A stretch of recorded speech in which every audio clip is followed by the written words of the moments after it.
Welcome back in. Well, are you willing to do what it takes in order to reach your financial goals? And that's true whether you're playing sports or trying to get your finances in order. Just a good rule of life. And Marshall Clay from the Wealth Group joins us to talk a little bit more about having financial grit.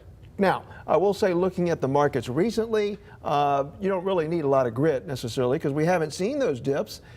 Everybody's 401ks and portfolios are doing okay right now. But we know at some point a correction's coming, and that's where the grit comes in, right? You're right. You're exactly right. I mean, that's where, when we're talking about goals of great significance, if you think about any major goal in your own life that's worth achieving, it always comes with some obstacles and some stress, and that's where that grit comes in. You've got to be able to overcome those obstacles in order to achieve those goals of great significance. And you're talking about a man who served in the military, so he understands what this means and how to overcome adversity. So talk about that a little bit. And again, we're applying this to your finances, but also anywhere in your life. Yeah, so when you're trying to accomplish any goal, I mean, there's a couple of vital steps that you have to take. Okay. And the first one is just to find your purpose. Why are you trying to achieve the goal that you're trying to achieve? And what the purpose does for you is it essentially provides the motivation. It provides that first step motivation for you to move towards your goals. Without that, that purpose, you really have nothing driving you towards that ultimate goal. It really energizes you if you know what it is you're shooting for. So if you're a married couple and you're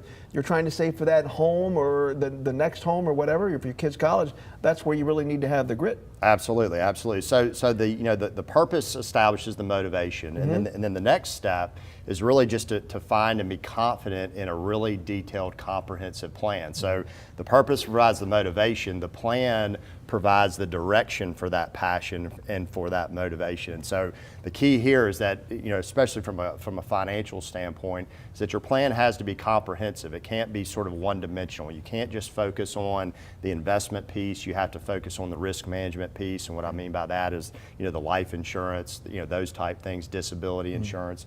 And then you also have to provide, or you have to think about your will, your power of attorney, how you're going to pass those assets. Are your kids going to be taken care of if you pass away prematurely? All those sorts of things. And how much are you saving? Not just month to month, week to week, but year by year. You got to really be specific, right? Absolutely. You have to be very specific about that process, very detailed oriented, and sort of revisit your plan from time to time. All right, and then that goes along with, I could say, look, I want to be a multimillionaire in 5 years. I got to be realistic. Absolutely. You have to set realistic expectations. And I think, we talked about that process to achieving those goals of great significance. And like I said, you're going to run into difficulties. You're going to run into times where you think, gosh, this plan is not working. And that's where that financial grit comes into play. And that's what we call true grit. Marshall Clay, thanks so much. Appreciate it. Thank you. All right, still ahead now, why some people